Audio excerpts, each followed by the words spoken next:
Hello. Pull up a chair, grab a cafecito, and let me take you on a romp through a roller coaster history of the Dominican Republic. From ancient roots to modern vibes, it's a story as rich and layered as a bowl of sancocho.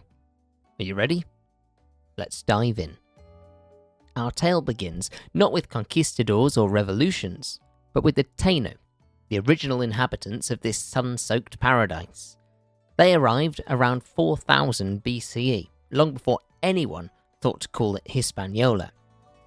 Picture this, a society thriving on farming, fishing, and a ball game named bate, which, by the way, was way cooler than cricket.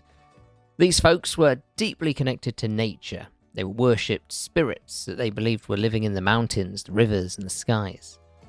Life was simple, peaceful, idyllic. And then, 1492 happened. Enter Christopher Columbus, stage left with his ships and his discovery of a place already thriving. Hispaniola became ground zero for European colonization, and the Taino, well, their story turned tragic fast. Diseases, forced labor, and the infamous Spanish quest for gold wiped out most of their population in just a few decades. What was left? A Spanish colony named Santo Domingo, established in 1496, the first permanent European settlement in the Americas. Great for the history books, not so much for the locals. But Santo Domingo wasn't just sitting pretty. It became the launchpad for Spain's conquests in the New World. Pirates had a field day plundering this island, and meanwhile Spain and France played colonial tug-of-war. By the late 1600s, France had muscled in and claimed the western third of the island, Haiti, and so began an uneasy coexistence that would shape the island's destiny. Let's jump to 1821. Inspired by independence movements sweeping across the Americas, the Dominican Republic declared itself free from Spain. Except Haiti invaded just weeks later, unifying the island under its rule. Well, the Dominicans weren't thrilled, to put it mildly. Cultural and linguistic divides made things tense.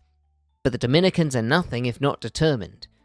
In 1844, led by Juan Pablo Duarte and the secret society La Trinitaria, they fought for and won their independence. Finally, their own nation. Of course, independence didn't mean smooth sailing.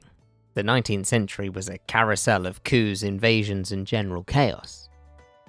Then, in the early 20th century, the US decided to help out by occupying the country from 1916 to 1924, because nothing says sovereignty like American Marines setting up shop.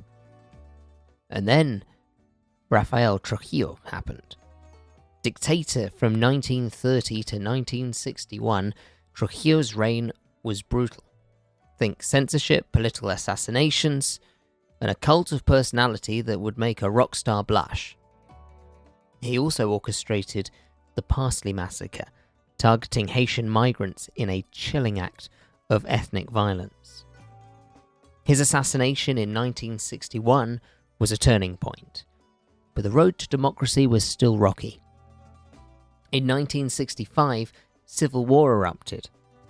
The US, worried about communism taking root, intervened again. Eventually, Joaquin Balaguer rose to power, dominating Dominican politics for decades.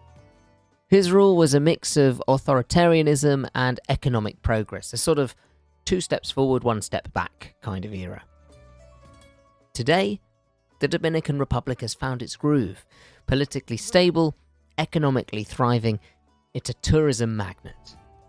People come for the beaches, sure, but also for the music, the food, culture. Santo Domingo's colonial zone, a UNESCO World Heritage Site, stands as a reminder of its layered past, equal parts beautiful and brutal. So what's the takeaway? The Dominican Republic's history is a testament to resilience. It's a country that has been invaded, occupied, and oppressed, yet it dances on, literally and metaphorically. Its story is as vibrant as merengue, as soulful as bachata, and as enduring as the waves that kiss its shores.